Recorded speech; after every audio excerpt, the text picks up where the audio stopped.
दरम्यान आम्ही तानाजी सावंत यांच्याशी संपर्क साधण्याचा प्रयत्नही केला, मात्र त्यांच्याशी संपर्क होऊ शकलेला नाही आणि या संदर्भात आम्ही त्यांची प्रतिक्रिया घेण्याचा अजूनही प्रयत्न करतोय।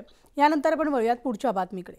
तर जळगावच्या ईव्हीएम मशीन ठेवण्यात आलेल्या स्ट्रॉंग रूमचा सीसीटीव्ही कॅमेराचा डिस्प्ले हा 4 मिनिटांसाठी बंद असल्याचा आरोप मवियाचे उमेदवार करण पवार यांनी केला। सकाळी 9 वाजल्यापासून ते 9:04 ईव्हीएम मशीन ठेवलेल्या स्ट्रॉंग रूमचा सीसीटीव्ही कॅमेराचा डिस्प्ले बंद झालेला होता। जिल्हाधिकारी आयुष प्रसाद यांनी याला दुजोरा देखील दिलाय। वीज पुरवठा खंडित झाल्यामुळे जनरेटरवरून इन्व्हर्टरवर वीज पुरवठा स्थलांतरित करताना सीसीटीव्ही कॅमेराचा डिस्प्ले बंद झाल्याचे जिल्हाधिकारी आयुष प्रसाद यांनी सांगितलंय। आणि डिस्प्ले बंद झाला असला तरी मात्र सगळे 36 सीसीटीव्ही फुटेज जे आहेत कॅमेरांचे फुटेज हे आपल्याकडे उपलब्ध असून व्हिडिओ शूटिंग केलं असल्याचं सुद्धा जिल्हाधिकाऱ्यांनी सांगितलंय। तर आमचे प्रतिनिधी नितीन नांदुरकर आपल्यासोबत आहेत। नितीन, आपण पाहतोय या ठिकाणी जो सीसीटीव्ही कॅमेराचा डिस्प्ले 4 मिनिटांसाठी बंद असल्याचा आरोप केलाय मवियाच्या उमेदवारांनी, काय त्यांचं म्हणणं आहे नेमकं?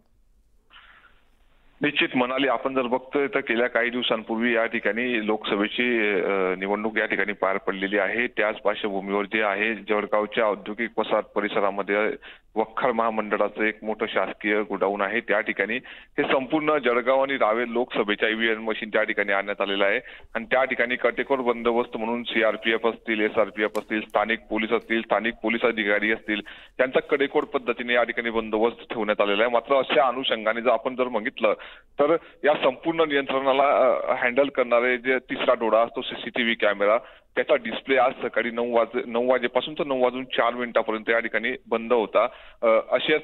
अशी माहिती जी आहे ते जळगाव लोकसभेचे उमेदवार जे करण पवार यांनी स्वतः फोन करून प्रसारमाध्यमांना दिलेली आहे।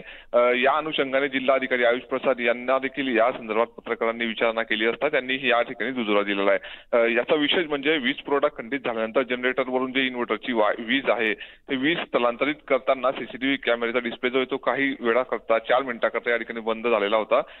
जरी डिस्प्ले बंद झाला मात्र त्या ठिकाणचे 36 सीसीटीव्ही कॅमेऱ्याचे फुटेज आपल्याकडे उपलब्ध आहे, व्हिडिओ शूटिंग आपल्याकडे उपलब्ध आहे, अशा स्वरूपाची माहिती जिल्हाधिकारी आयुष प्रसाद यांनी प्रसारमाध्यमांशी बोलताना दिलेली।